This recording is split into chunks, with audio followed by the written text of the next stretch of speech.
so part 2 of my video review on Are You Autistic, on the documentary Are You Autistic. I felt like so these are my, so I talked about the positives, and generally it was one of the best documentaries I've ever seen. You know, it really was exceptional. But, you know, obviously I'm doing a review, and I'm going to be a bit nitpicky, and I'm going to, like, point out some things that maybe I was a little bit not sure about. They could have done a bit better. I felt like the film could have done more to highlight how autism is different to social anxiety and shyness. I mean, I only had an hour, so you can hardly blame them for not doing that, you know. But Anna Richardson, the neurotypical presenter, she said, "Could the social interaction problems not just be explained by being shy?" she said. I think she said this because this is a comment that often neurotypicals do come out with, and it can be quite offensive if you're on the receiving end of them and you're trying to explain your difficulties and they're seriously not taking you seriously, and it's like, hello, I think I do know the difference between just being shy and my problems. So yeah, go figure. I mean, it's no much more complicated than being shy. It's a neurological condition, and of course many autistic people are not shy at all. Just, they might appear shy, but the two are completely different entities. But I think maybe I could go into a bit more detail about just showing how it's not just a bit shy, a bit socially awkward, because often people, all autism is on like a spectrum of shyness, and it's not. It's like completely different to shyness. I would say it's not even on the same spectrum as introversion. It's a completely different thing. Many autistics are actually very extroverted, so yeah, go figure.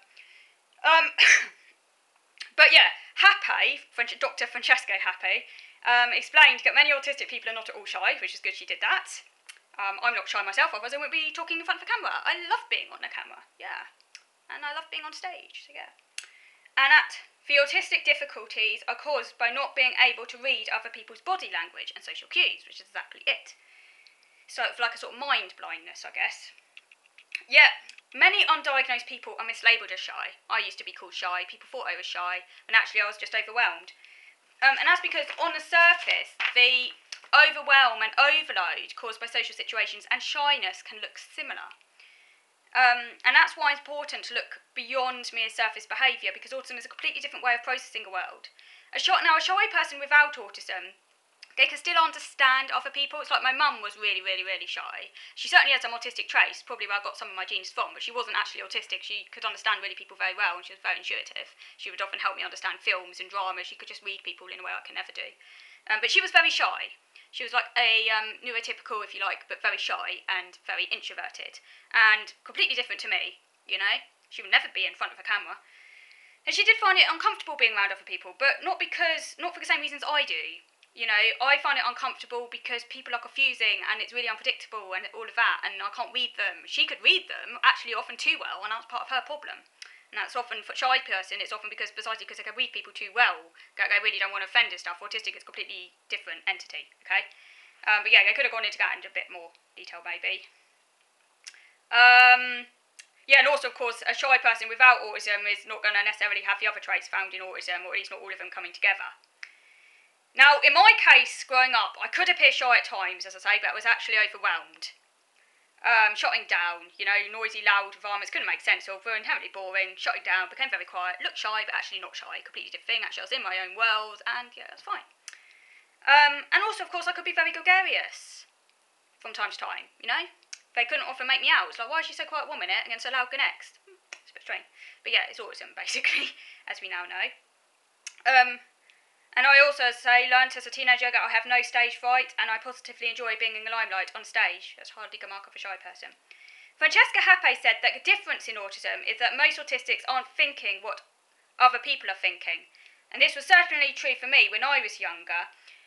You know, I really didn't have any idea what other people were thinking and feeling, and I didn't really care. I mean, that's, you know, I just didn't care. I really didn't. I didn't have that level of social empathy or awareness when I was a kid. It was practically non-existent. I didn't care, you know.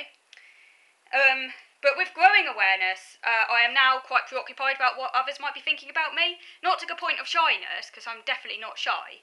The problem is that I can't read other people because I can't pick up on the social cues. So this disconnection between the awareness that other people might potentially be thinking negative thoughts about me, but not being able to suss them out, so my mind immediately it gets rather suspicious about other people's motives because I can't work them out, so I immediately jump on the most negative possibility, which is that they're judging me, because I've been judged in the past. Let's face it, people have been really horrible to me in the past.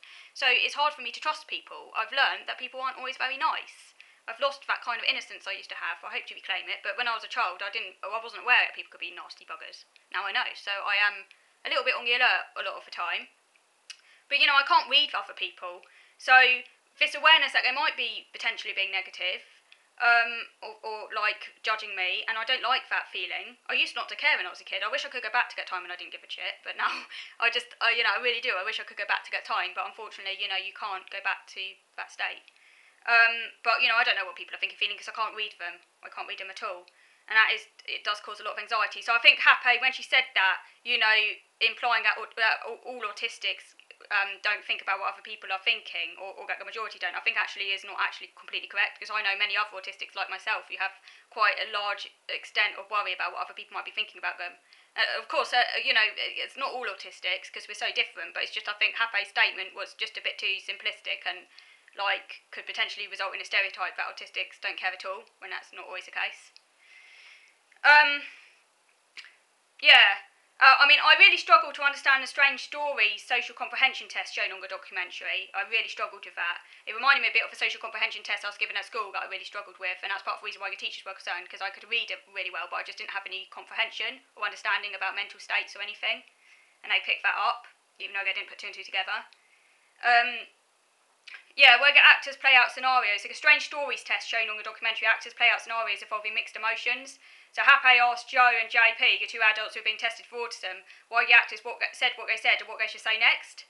And I had absolutely no idea. I kept on having to rewind this section to see if I could work it out before the answers were given. And I was like, I know, but if Happy had asked me that question, because I was like, my brain just went blank. When she asked that question about what they were feeling and you have to get into their shoes, it's really difficult.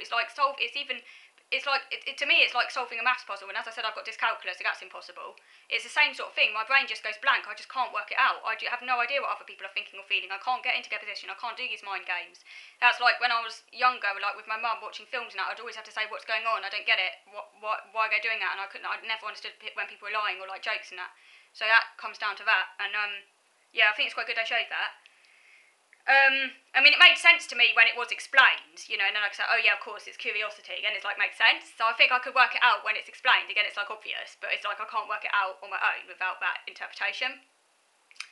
And that's not even in real time, that's on a TV screen. In real time is even worse. Anna Richardson, the neurotypical presenter, pointed out that non-autistics can also find small talk hard. Finding small talk hard isn't, essentially just part of being autistic, as many non-autistics, particularly very shy, introverted ones, such as my mum, struggled with it as well, but for different reasons, and they can find it boring. Not everyone likes talking about the weather. This is true, but I felt the documentary only skirted the surface of what makes autism so much more than just mere social awkwardness, as I mentioned earlier in relation to shyness. And also, of course, it's not the case that all autistics don't like talking about the weather, just as it's also the case that quite a few neurotypicals find talking about the weather tedious. So we're all different, and that's not actually a symptom of autism anyway. Because I actually don't mind talking about the weather. In actual fact, talking about the weather was one of the very first social rules I learnt about. My problem is that I struggle to know what to talk about after mentioning the weather. So when I was at school, about 13, 14, I would often say, oh, it's a nice day outside, the sun's shining. People give me funny looks because that was often what I said. I didn't know what else to say. And they're like, yeah, but that's obvious. Because I often just did state the obvious and people give me funny looks. Because it's, in a way, it is easy to comment on because you're just stating on the concrete what's in front of you. And I know some autistics don't like talking about the weather precisely because it is so obvious, but the converse is that it might actually be a comparatively easy form of small talk because it doesn't involve too much lateral thinking. You're just stating what's in front of you. It's kind of small talk light, if you like. It's kind of baby small talk. It's like the first steps of small talk. My problem is I can't get beyond that very well. Now what do I say? Autism is such a broad condition, or I should say conditions, that just one documentary will always be incomplete. Personally, I would like to see a whole series which shows all the different types of autism. The programme emphasised that we're not all into figures, but it didn't show what other interests we might have. For example, philosophy, or reading, or doing videos. A whole series could also look at each part of autism, from social interaction to routine, in more depth. This programme mainly showed autistic people who are highly verbal, or have relationships or successful jobs, like the young woman called Emily, who's an employment consultant on it. Yet not all autistics will be able to study law at university like Georgia. Or even those who can go to university. I've been to university, but I certainly wouldn't be able to work like what Emily does. Because, we're not all quite that able, or some of us have quite profound disabilities, even if we don't appear to have, It was highlighted at the end, Get Autistics can be minimally verbal, like JP's done. And it is true that the public are usually quite aware of non-verbal autism with learning disabilities. It is Asperger's that is often less well understood, with people often assuming it always goes hand in hand with genius at one end or just eccentric social inappropriateness at the other. This film only touched the surface, but was still one of the best documentaries on autism I have ever seen. As Sam, one of the presenters, ended by saying, "We're just ordinary people. Some use words to communicate, others are minimally verbal." So that in that sentence, and it was good they ended on that statement, because that shows to the public how broad autism is. It's diverse. And now it's time for that series to really show this variety. Next Step Channel 4 or BBC, Next Step, do a whole series on autism. I'm waiting with anticipation. So I hope you enjoyed watching. Thank you.